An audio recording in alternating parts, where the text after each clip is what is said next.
Okay, questions about past jobs. Okay, what if they ask about your personality? Oh, default. So this is, again, another question. Asking you about your personality. Asking about your weaknesses. Asking about negative. Maybe that'll be our next one. Maybe that'll be our next Effortless English show, Job Club show. We'll talk about these quite difficult questions. These are called stress questions, right? Stress questions, why do they ask, I talked about this on Facebook last night. Why do they ask stress questions? Why do they ask questions about your weaknesses? Why are interviewers sometimes very unfriendly? They seem unfriendly. They come in, they don't smile. Why are they doing that? Why are they making you feel stressful? You need to think like the interviewer. Think like them. Think about them. What is their situation? Their situation, they have lots of people coming. They want to find the best person. But what's the problem for them? The problem is they know everybody is telling them only good things, right? Everybody's trying to sound great. So even the bad people, they all sound trying to sound good. So the interviewer at the company, they're thinking, okay, how do I find the truth? How do I find the bad people and get rid of them? And how do I find who's really the best? And one technique, one method they use, one strategy actually, is to create stress. Because when you get stressed, you don't think clearly. And when you don't think clearly, you start talking more. You're more open, and you will say things that you probably should not say. So some interviewers, not all, but some interviewers will try to cause stress for you because they think they can get you to talk more and to say more truth, right? So that's why they say, what's your weakness? That's why they might not look friendly. They might go, hi, how you doing? Sometimes they won't smile sometimes. Sometimes they'll cross their arms and kind of look at you in this way, kind of, or they get their pen and they kind of, it looks like they're unhappy. It looks like they don't like you. Why? They're trying to cause stress. They want you to become more nervous so that you'll start talking and saying a lot of stuff so they can try to get the truth from you and see your weak points better. So that's why they ask these questions about your weaknesses, about were you ever fired? What's your worst point in your personality? All of these things. So you have to realize it's not personal. They don't hate you. It's not you. They're asking everybody the same questions. So the most important thing about these stress questions is to be calm and relaxed and confident. It's more how you look. It's not really what you say. What you say for these questions, your specific answers, we will talk about in a future show, but really that's less important. What's more important is how you look and sound, the nonverbal, right? The emotional communication is most important for stress questions. Because most people kind of, they get nervous. They get a little more nervous. Well, what's your weakness? Why were you fired? Were you ever fired? What's the worst thing about you? All these kind of questions, they cause more stress. So if you're just kind of calm and relaxed and very confident about these, and you just give an answer and you look totally calm and relaxed, then you will get their attention in a good way. You will be different and better than most other interviewees, people trying to get the jobs. Very important. Very, very, very important. How do you become calm? This is the hard part, right? And you do it by preparation, by training, by listening to these job club lessons so you really know how to answer all of these questions. You'll do it by practicing a lot. So you need to go out and do a lot of job interviews. My advice is apply to jobs you don't want. This seems strange. Why would you do this? Apply to a lot of jobs that you don't want. You don't want them. Why would you do it? For practice. For practice. So you can practice job interviewing. It's easier to practice if you don't care, right? If you're stressed and you need money and you really, really, really want this job, you will be very nervous. But if you apply to a job, you get an interview, and you don't really care, you don't really want the job, you're going to be more relaxed. Then you can practice more. You can think more about the questions. You can think about your strategy. You can practice your answers, practice your techniques, and you will get better and better. You will get more and more comfortable and confident job interviewing. So practice on jobs you don't want. Don't practice on jobs you really need. That's too late. You're gonna make mistakes. Make your mistakes when you don't care. Make your mistakes with bad jobs that you don't want. That's the thing to do. I did this all the time. This is one way I got better. And one way I got very good at job interviewing was I just did it a lot. And I would go to a lot of jobs and try to get a lot of jobs or apply to jobs that I really didn't want. And so they would ask me questions and I didn't care. So I was much more relaxed. And so I could practice more. I got better and better. I got used to the questions. My skill, my ability at job interviewing got better and better. My confidence got really strong. Then when I wanted a job, it was important. I already had a lot of practice. I was already good. And eventually I became very good at job interviewing. So no stress. I knew I can always get another job. So I had no stress in my life about money or jobs because I knew, no problem. I'm good at job interviewing. I can do it really well. I can get a job anytime I want. This is what you want. You want to feel that same thing. Then you'll be calm and confident. Alrighty. So, that's a good method for practicing. Yes, indeed. So this is the key thing, right? Practicing. Job interviewing is a skill. Just like public speaking, right? Giving speeches is a skill. Selling. You're selling. You're basically a salesperson. Job interviews are sales presentations. Too many people trying to get a job, they don't understand what they're doing. They don't understand the point of what they're doing.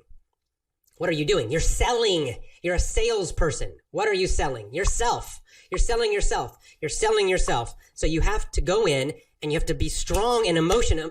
Most of sales is about emotion. It's about 20%. Only 20% of, logic and reason. And the other 80% is emotion. You want to make a strong emotional impact on the interviewer. You want them to, I was saying this last night, but you want them to say, wow.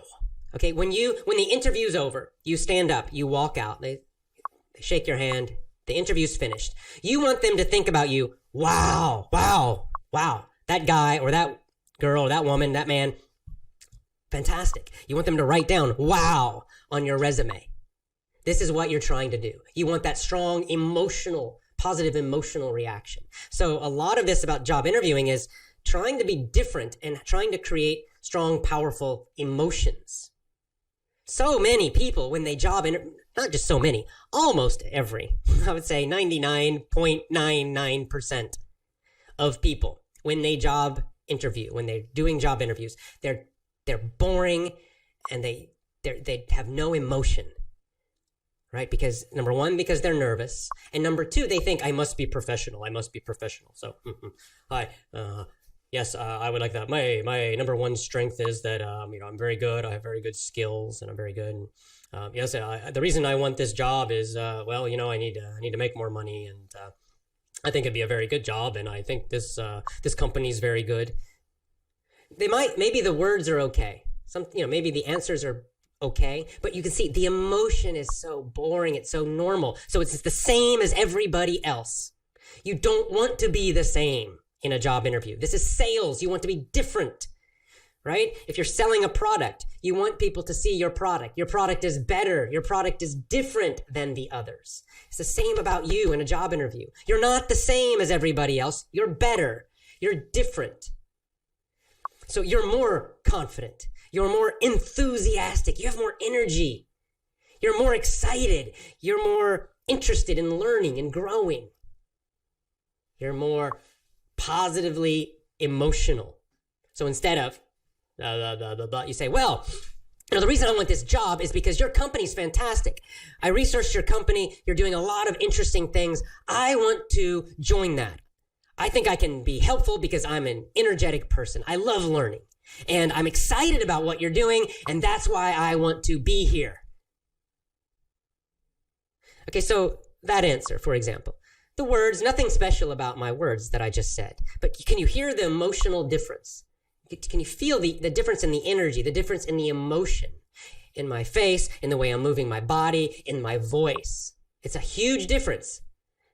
That will make you different. That's how you need to be answering these questions. So it's not just the words, it's the emotion. In fact, the emotional part, the confidence, the energy, the excitement. That is very, very, very important. It's the most important part for all of these kind of questions. Yeah, empathy is another good word. It's like an emotional understanding. Hernandez says, empathy. Exactly. You need to understand the emotional part, that this is an emotional process. Interviewing for a job, presenting, talking about yourself. It's a big part of it is emotional. It's not only emotional, but it's a large part.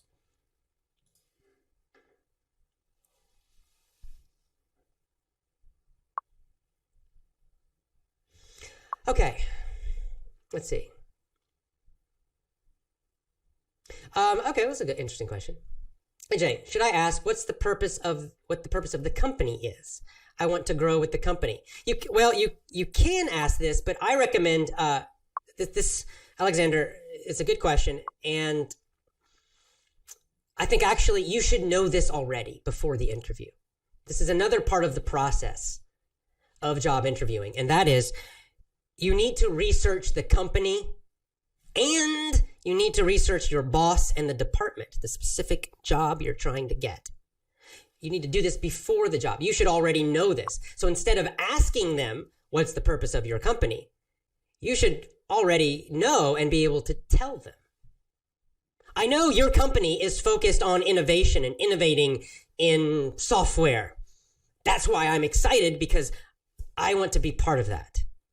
Right? See, it's a big difference. It shows that you are interested in them. It shows you made some effort to learn about them. I recommend, before a job interview, call the person who's going, or actually email is maybe even better. Email the person who's going to interview you and ask them a couple questions before the interview. The other thing you can do is you can call other people in the company, or try to contact other people in the company and ask them questions about their company. And of course, you can just get online and do Google searches and other searches and go to their Facebook page if they have one. If they have Twitter, you can get on there. Learn everything you can about the company and the people and what they're doing so that you know all this before. So you really need to prepare before. It's better. You can ask questions, of course, but it's better if you already know a lot. They will be impressed. Again, it will show you're different. You'll look different than others. Most people are lazy and they won't do that.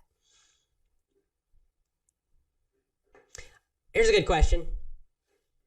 Friday, is it okay to ask about salary during the interview? No. My advice, no. Don't mention it. Don't ask about it. Don't talk about it. Why not? It's too early. When do you ask about salary? When do you talk about money?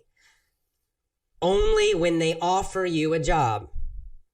Okay? If they say, we like you, we want you to work here, that's the time to talk about money. Then you're going to negotiate salary and money. Until then, don't talk about it. There's no point talking about money because they haven't asked you to join them yet. So it's too early. It just makes you look like you're too focused on money. You're focusing on something too early. Right? It won't help you. It'll hurt you. So no, don't ask about it. You know, if they a lot of companies advertise the salary publicly. So then it's easy. You already know. You can just look and you see. But if you don't know how much they pay, don't ask in the interview is my recommendation. Wait until you get the job offer.